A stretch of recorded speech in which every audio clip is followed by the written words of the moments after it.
அடிப்படையே தப்பா இருக்கு. இருக்கா இல்லையா அதை மட்டும் பேசு. என்னுடைய ஆக சிறந்த உலக நெறி ஒன்று இருக்கு, வாழ்வியல் நெறி, திருக்குறளை. அதை மலம்ட்டீங்க. கம்பே ஒரு எதிரி, இளங்கோவடிகள் ஒரு எதிரி, இந்த திருவள்ளுவன் ஒரு எதிரி.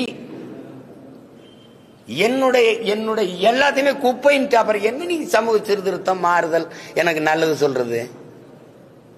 அப்புறம் திருப்பி அவரை கொண்டாந்து கொள்கை வழிகாட்டினா எந்த இடத்துல கொள்கை வழிகாட்டி?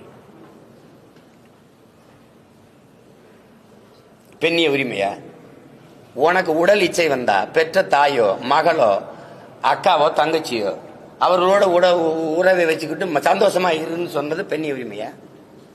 நான் கேட்கறதுக்கு பதில் சொல்லணும். பெண்ணிய உரிமையா? சரி, மதுவுக்கு எதிராவா? 1000 தென்னை மரத்தை தன் தோட்டத்தில் இருந்ததை வெட்டினாருன்னு அவர் பகுத்தறிவாதின்னு தானே சொல்றீங்க? நான் ஒரு விவசாயி, ஏன் தோப்புல கல் இறக்க அனுமதி இல்லை, இவ்வளவுதானே? அம்மா நீங்க சொல்லுங்க, இவ்வளவுதானே? எவனாவது மரத்தை வெட்டுவானா? கல் இறக்க ஏன் தோட்டத்தில் அனுமதி இல்லை, அதுதான் அறிவுள்ளவன் செயல். மரத்தை வெட்டினா வெட்டி சாச்சா இது பகுத்தறிவா? சரி, அதை விட்டுருங்க. அது மதுக்கு எதிராக போராடினாரு. உலகத்துல எந்த நாட்டில் மது இல்ல?